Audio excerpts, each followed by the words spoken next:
All right. So when you think of Everton in the Premier League, you think of David Moyes, and surprisingly or not surprisingly, David Moyes is back in town as Everton boss. And his first job is against an Aston Villa side that are eager for points. And but away from what is going to happen on the pitch, the question that has been lingering on the mind of fans is: was bringing David Moyes back the right call for Everton? Some feel yes, because he understands the club, he knows what it means to fight with the club, and he can give the players a boost and all of that. Some fans think it is a setback. They need to get a more progressive manager and stuff like that. Victor, what's your thought on that? I don't see how it's a bad thing. Okay. He's a good manager, regardless what you might hear from Manchester United fans. He's a good manager, a solid Yeah. prem option. I always felt like with him in charge was the last time that Everton were to be taken seriously. Yeah. So that's a welcome change as well. He'll probably steer them clear of relegation this season. I cannot see them getting going down with him in charge right now. I just Mm. hope that they get out of this vicious cycle of season after season just battling the Mm. drop, and I hope they can start building together towards something better. Yeah, fair enough. Anyways, moving on to what is going on in the relegation battle, Max. Leicester City have lost their last six league games, and slowly they are looking doomed to relegation alongside Southampton slowly. But is there a chance they could get some redemption against a Crystal Palace side that are also struggling? Yeah, actually, Leicester didn't play that bad to lose all of these games, while Crystal Palace are also playing good last time. So the best I see for Leicester this game is tie, maybe 1-1, but probably Crystal Palace can take that as well. Yeah, fair enough. So, and now we move on to Newcastle. They are actually the most informed side in the Premier League at the moment. In case those that are watching do not know, they are the only side at the moment with 5 wins in a row in the Premier League right now. Newcastle and Nottingham Forest are the joint most informed sides in the Premier League, and now Newcastle take on Wolves. And Wolves are pretty tricky because it seems like you are going to beat them, but you know they are going to score you and you know they are going to give you a lot of trouble. Yeah. So do you think Newcastle can make it six in a row, Victor? Yeah, as much as I would love to go Wolves' way for this one, no. Look, Juric, he did a good job since coming in. He took on the task, has them playing some decent football. Now Cunha is going to be back as well.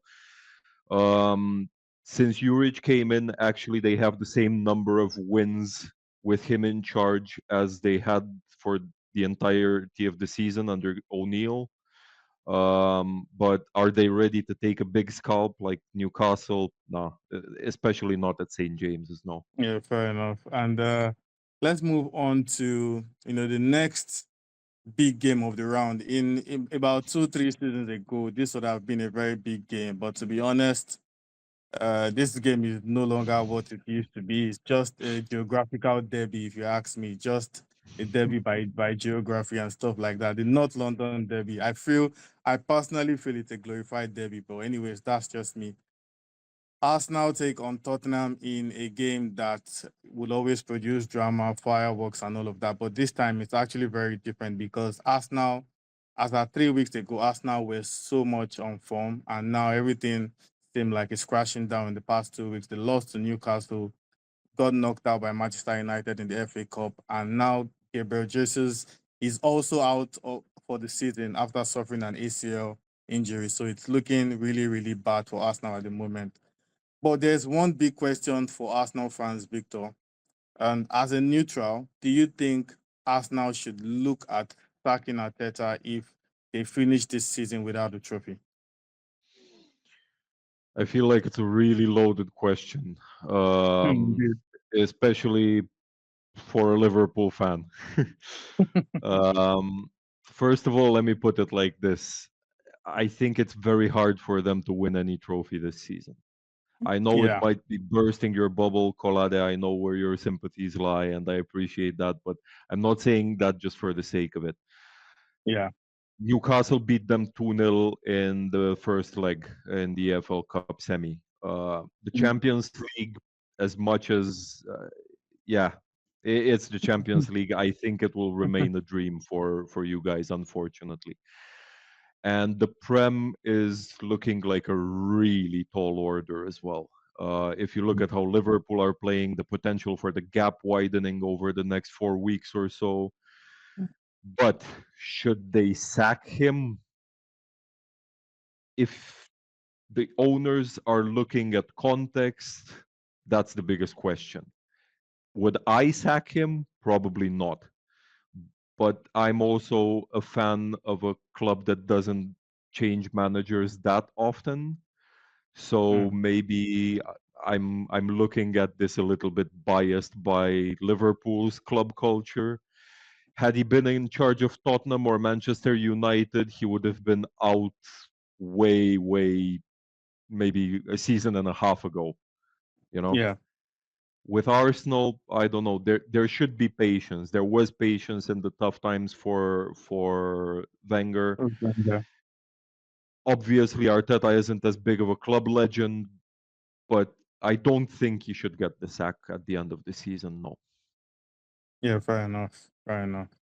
And okay, I think I can agree with that. But although I have a different opinion, but yeah, maybe I'm talking out of Let me guess emotions. But about the Champions League, right?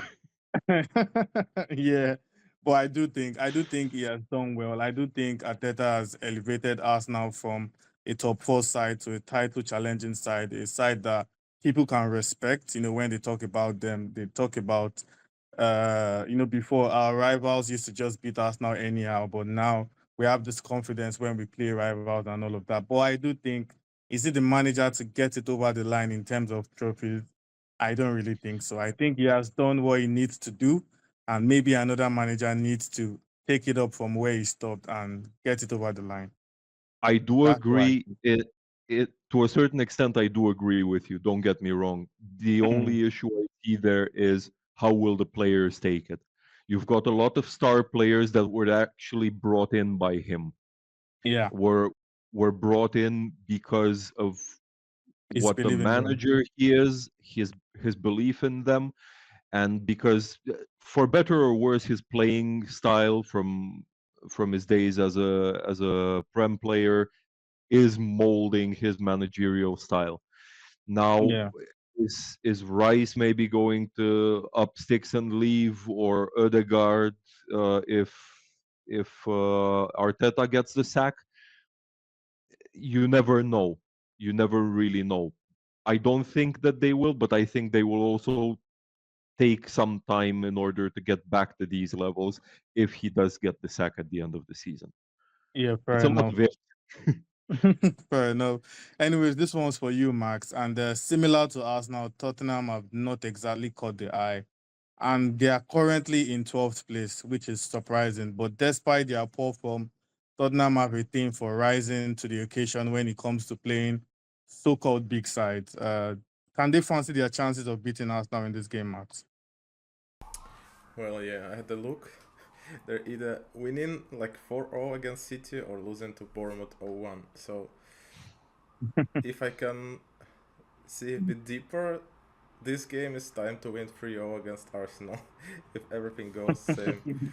So yeah, of course I can see Tottenham win this, but especially looking their FA Cup game, it's not looking like that. So I'd say Arsenal win this. Okay, fair enough. So it's time for predictions now. Arsenal, Tottenham, Victor. Predictions, score. I don't know. Heart says 1-1. Head says probably 3-0 to Arsenal as well, like Max. Mm, so, Max, your prediction scoreline. Yeah, I was going to say 3-1 for Arsenal. Hmm. Fair I see enough. them So both both scoring 100%. Most of everyone their is last aligning games with they're scoring Arsenal. both. So yeah, looks like Okay, it. I don't know if that's a good thing that both of you are aligning with Arsenal, but yeah, I hope it's not a reverse jinx. But of course, of Yeah, course, we'll I'm be here to sorry. discuss the best talking point as usual. 3 points are going to be very important for either side, as well as David Moyes. His return as Everton boss, how he's going to fare, and if Newcastle can keep up their current form in the Premier League. All of this and many more when we come back for yet another episode.